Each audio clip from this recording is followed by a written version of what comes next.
माँ बोलो बोला। इसमें सबसे पहले ये बताइए ये कौन सा जगह है, इस जगह तक कैसे मैं पहुंच कर के आया हूँ माँ? बेटा जाएगी तोरा कारण हम पगली बन गए अघोर बन जंगल में टूटी पाकर के थले में तू दुनू व्यक्ति आराम करे छेला ओई समय में तोरा लाग देश लेला ओई समय में हम टूटी पाकर के पहुंचला करिया चांदीगढ़ वाले और हम दोनों सास पुत्र लग गए श्मशान घाट तोरा चलवे के बाद चलो आज भीख भीख मांग के डोम चंडाल के पैसा देला डोम चंडाल जलावे के लिए तैयार भ गए जलब की सखी चल कहा सती गिरला वो गिरला लेकर आसमानी कलर के बहार हम अहा के मदद कर रहा छी हमर सखी गिरला नाम के अपने बीज पूरा निकाल के फेंक देला तू आई ना जिंदा वाला बउआ जाके प्रणाम करे सबसे पहले गिरला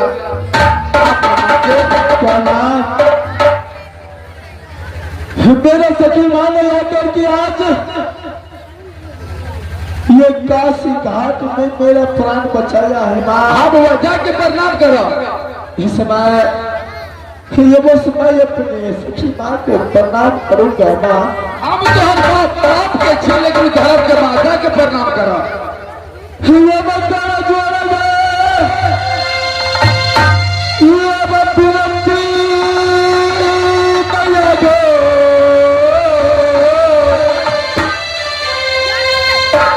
ये बंदा चियो गो जाके प्रणाम करो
समय माँ बोलो बाबा।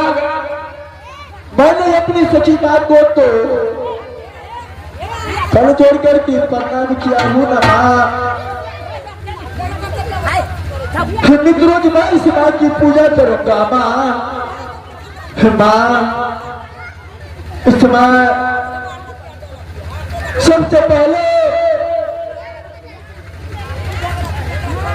ये काशी घाट से चलिए मुझे अपना महल की ओर माँ।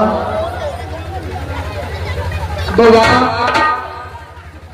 यानी अपने पत्नी की कहा और तू और ये हमारे सखी चारों व्यक्ति मिल के चला महल में करिया शादी कर डाली।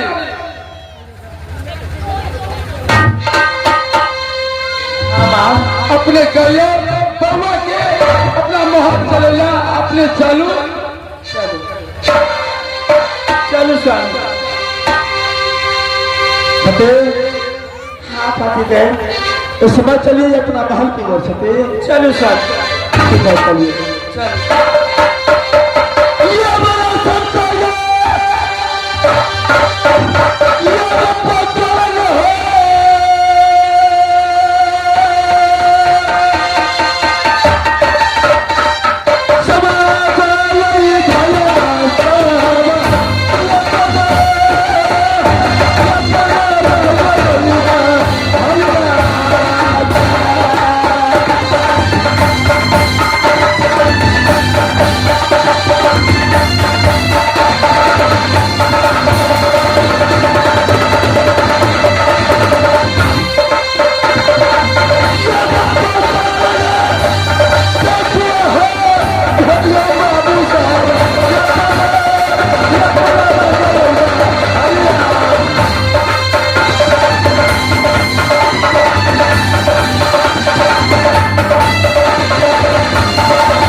छगनाग